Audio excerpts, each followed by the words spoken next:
It would be very helpful if you first try to solve the problem yourself before watching this video.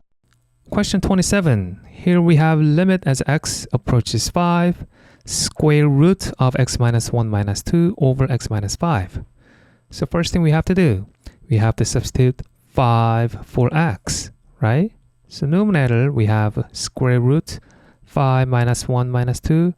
That's a square root of 4, which is 2.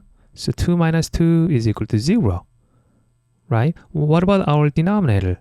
5 minus 5, that is also equal to 0, right? Then we have to simplify this expression. Especially we have a square root here, right?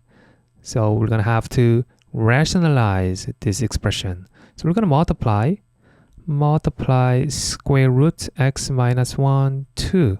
Since we have negative here, we must have a positive here, right?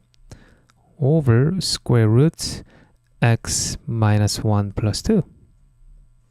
So that is equal to limit as x approaches 5.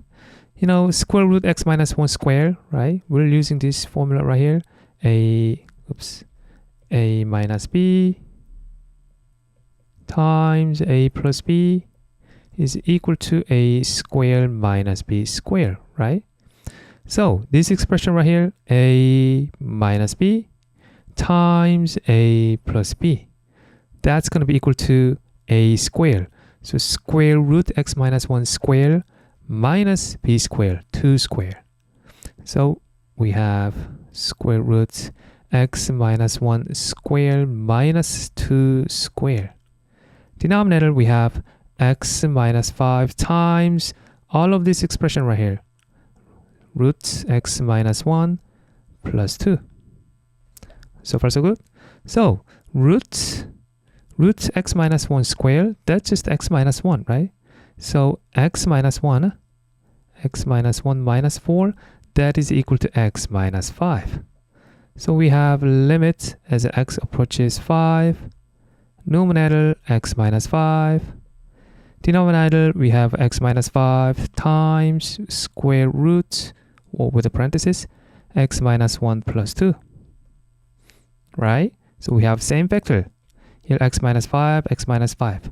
So we're going to cancel these two factors. Okay, so we have limit as x approaches 5, 1 over square root of x minus 1 plus 2. So substitute 5 for x. So that's going to be equal to 1 over square root 5 minus 1 plus 2. This is root 4, which is equal to, right? So 1 over 2 plus 2, that's 1 over 4. That's our answer.